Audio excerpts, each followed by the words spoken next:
spore formation. Today we are going to start.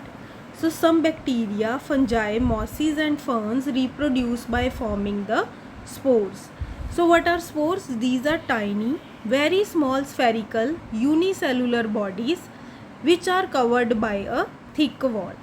So what is the function of spores?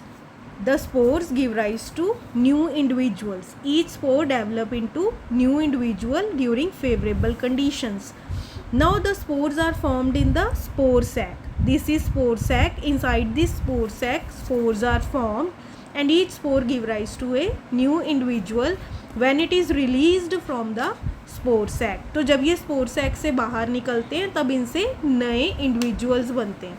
For example, in case of Rhizopus, bread moult. So you will learn the examples also. Next topic is vegetative propagation. Now in some flowering plants, new plant can arise from vegetative parts such as root, stem or leaf without the help of any reproductive organ. देखो बेटा, कुछ flowering plants में क्या होता है, जो नए plants हैं वो रूट, स्टेम या लीफ से बनते हैं. तो इस मेथड को हम कहते हैं vegetative propagation. It takes place in the plants which do not produce the seeds. तो वेजिटेटिव प्रोपेगेशन का मेथड उन प्लांट्स के लिए जिनमें सीड्स या तो प्रोड्यूस नहीं होते या उनके सीड्स जर्मिनेट नहीं करते. तो वहाँ पे हम उनकी रूट से, स्टेम से या फिर उनके लीफ से न्यू प्लांट्स को ग्रो करते हैं. It is a method of asexual reproduction, right.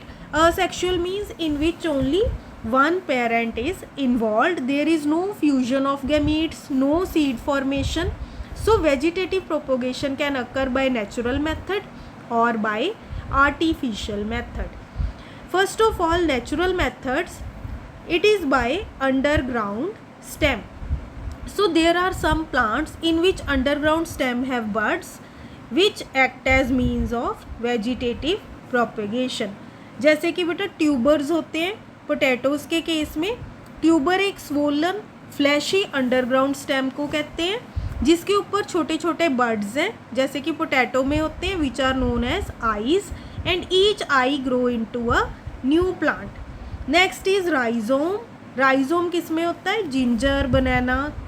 It is a very short branched underground stem जिसमें कि नोड्स हैं और इंटर नोड्स हैं जो आपको क्लियरली दिखाई देती हैं. They are very distinct and they bear buds which grow into new plants. Then is corm. It is a thick round underground stem which consist of a swollen base.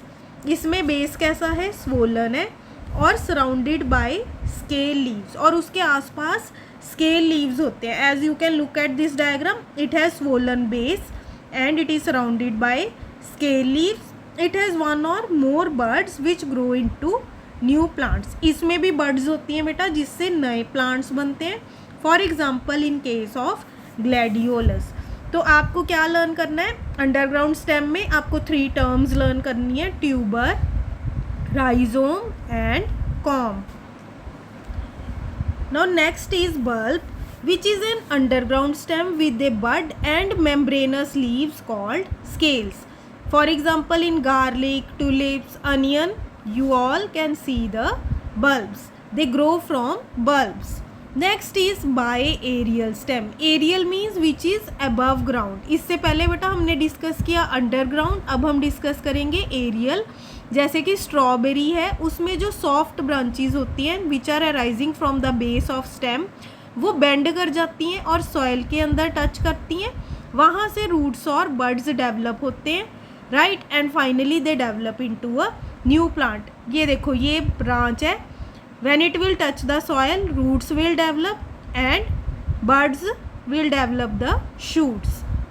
ऐसा ही ग्रासीज में होता है, मिंट में होता है. Stem grows along the soil and form root at intervals. थोड़े थोड़े गैप पे रूट्स बन जाते हैं और फिर नया प्लांट बनता है जिसे आप नई जगह पे शिफ्ट भी कर सकते हो, राइट.